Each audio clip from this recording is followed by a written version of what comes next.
my mom passed away a few weeks ago. And of course, it had a big effect, huge effect on my life.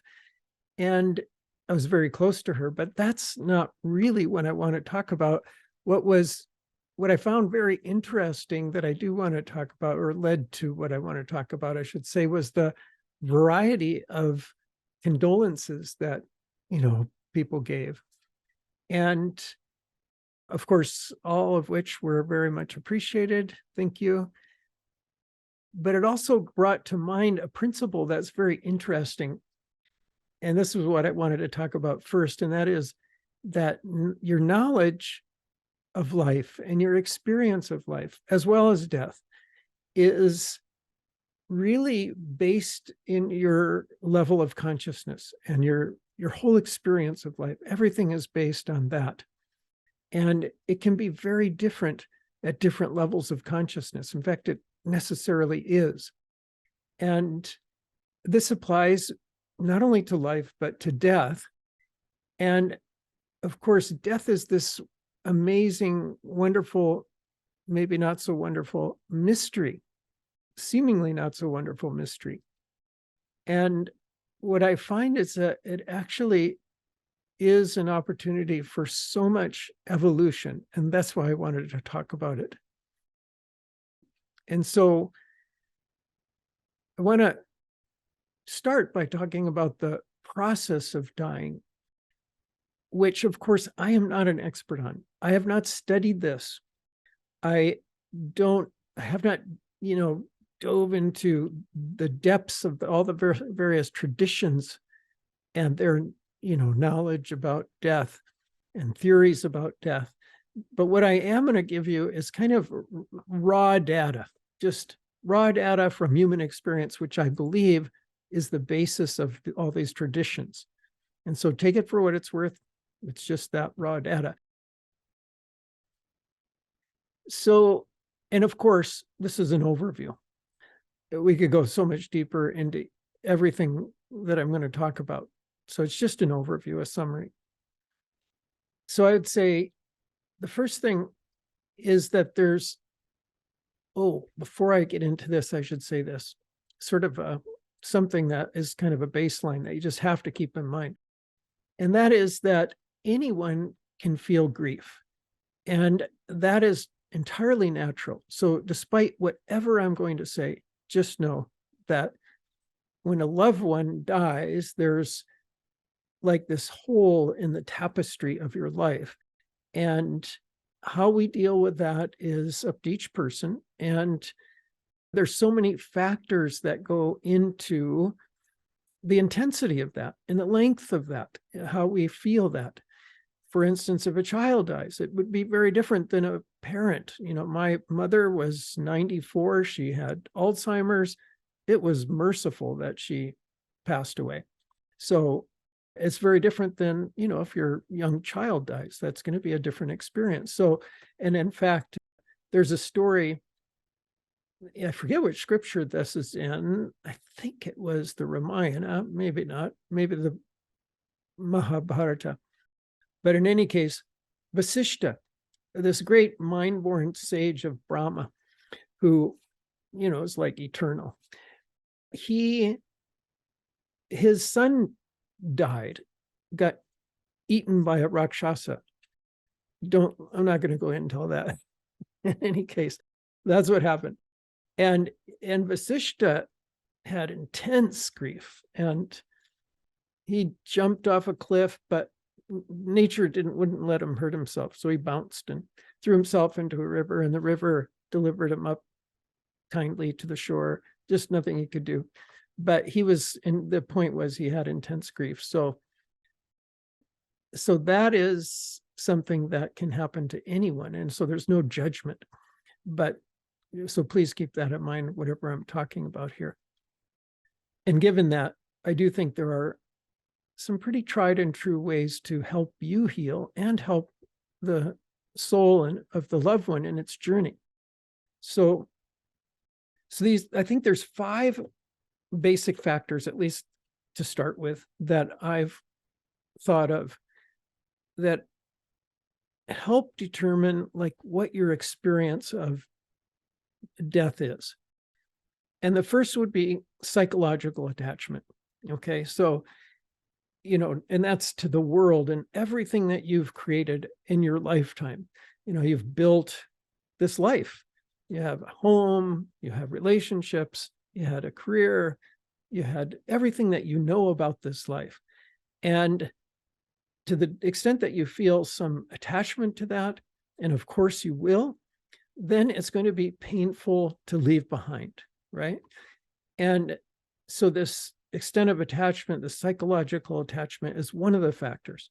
Now, I'd like to also contrast this with what happens if you are serious about your spiritual practice and you really are, a quote, spiritual person.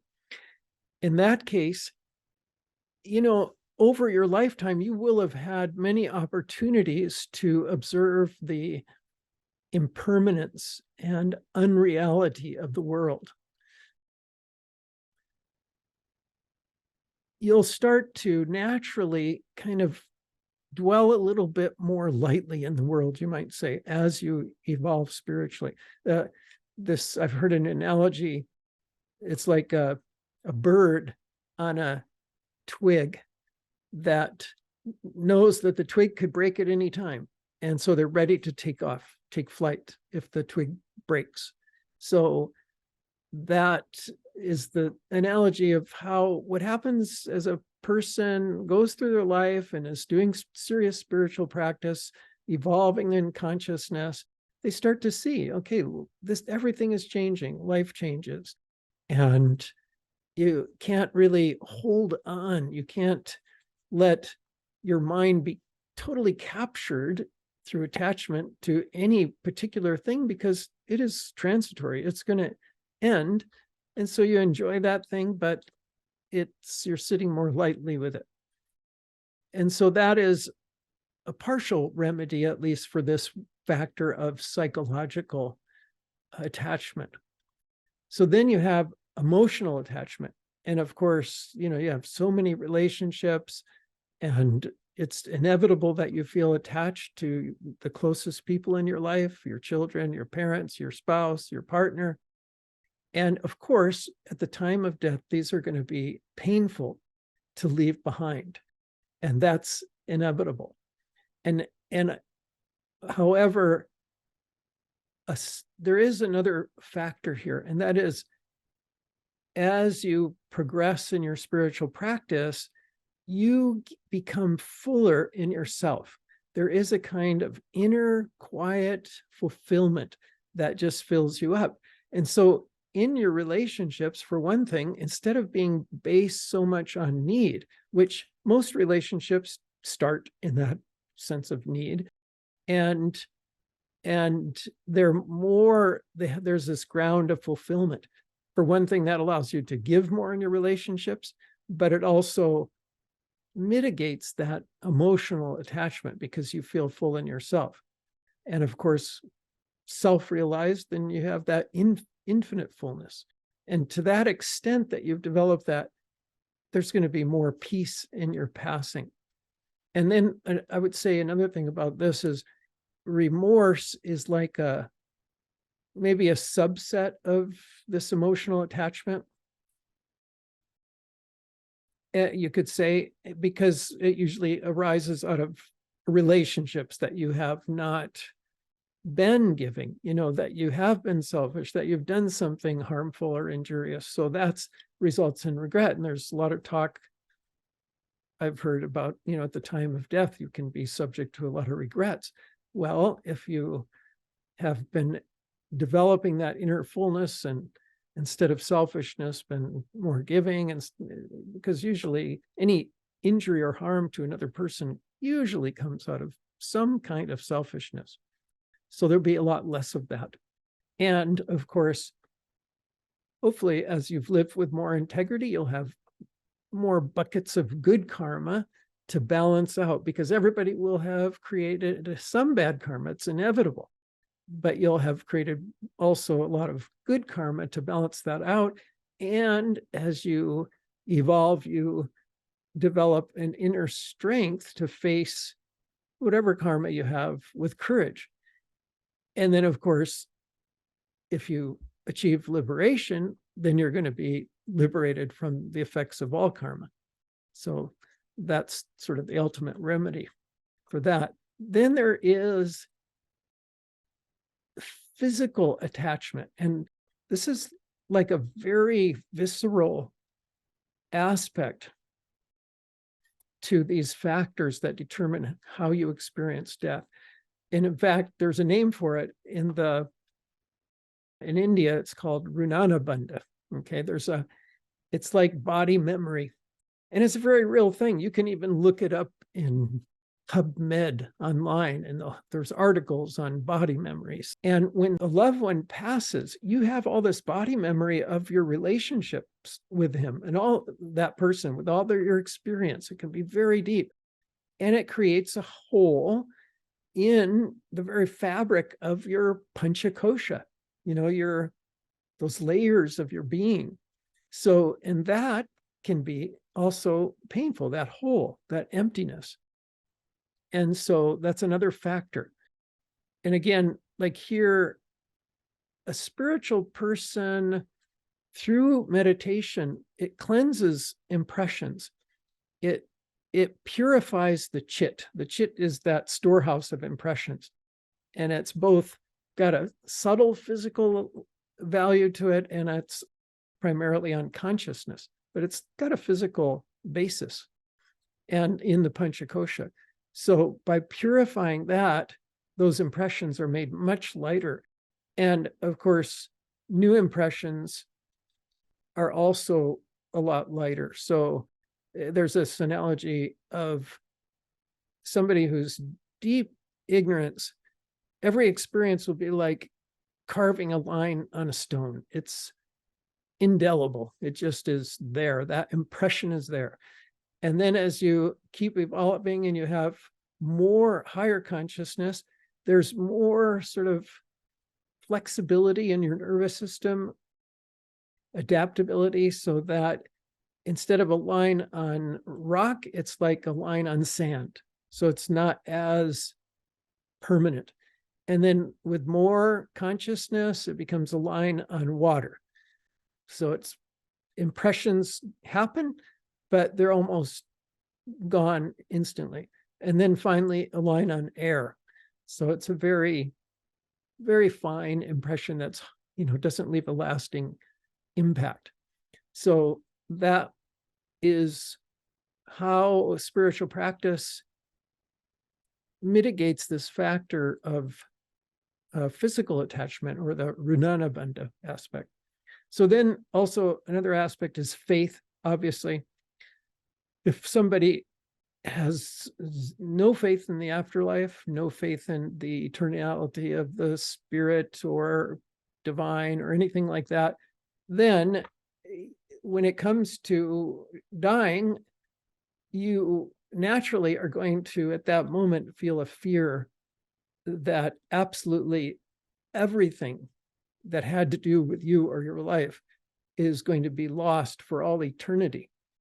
And I'm sure there's maybe ways to reconcile yourself with that thought, that idea, but it can also obviously lead to a sort of terror at death, which it won't be a good feeling. And whereas, through your spiritual practice, you gain this, some sense of the eternality of spirit. There's something that's going to persist after the death of this body. And with, deeper faith, obviously, you're going to have more of a sense of preparedness for that. And then the last aspect is the sort of mechanics of dying, like of the actual process of the senses, the mind, the soul detaching from the body. So, and this can be something that it's said to be very frightening. I've heard in different literature that this can be very frightening. The light of the eyes going dark, the sounds fading and dimming, all this shutting down of the mechanisms of perception and experience that you've had your whole life can be very alarming and confusing, and like, what now? And whereas if you think about it, this is what we experience every time we close our eyes to meditate. It's like the senses go within and they start to go to these finer and finer levels and merge in consciousness. So there is a detaching from the body, like consciousness is, and the senses are detaching from the body. And as you experience that daily, day in and day out, day in and day out, for your whole life, for many decades, hours every day, dwelling in that. And what happens? Instead of fear, it's bliss. You experience bliss in meditation. So at the time of death, that shutting down, the sort of mechanics of shutting down all the senses, you're very familiar with it. It's not something strange. It's like the final meditation of your lifetime. And the more you've progressed in your lifetime towards liberation, the more blissful that is at the point of death. So, in fact, for somebody who's liberated, it's the ultimate bliss. There's no limitation of the physical body, of the physical nervous system. So it's just pure, absolute bliss consciousness. That Maha Samadhi, that's what they call it, Maha Samadhi, okay, the final Samadhi. So as it turns out, life happens to be structured such that developing spiritually results in more happiness while you're here in this world, and a much better basis for, the next world. More happiness, more peace in passing into the next world.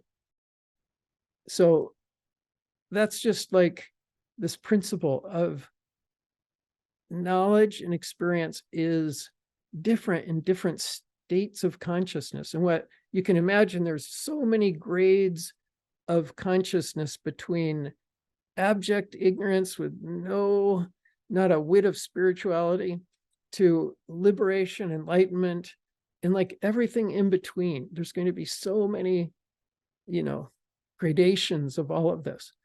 But so we're somewhere on that scale.